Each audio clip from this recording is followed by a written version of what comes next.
The lines we are selling can be controlled by remote. But before that, we have to do the connection.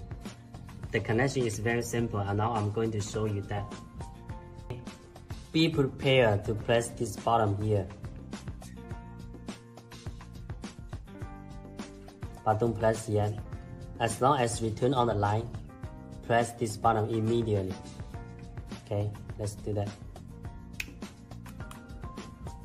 You will see the light flash 3 times. That means the connection is done. Okay, the connection is done now. Okay, let's try if it works. Okay, no problem. The remote can control the color temperature here. Cold white, warm white, and natural white.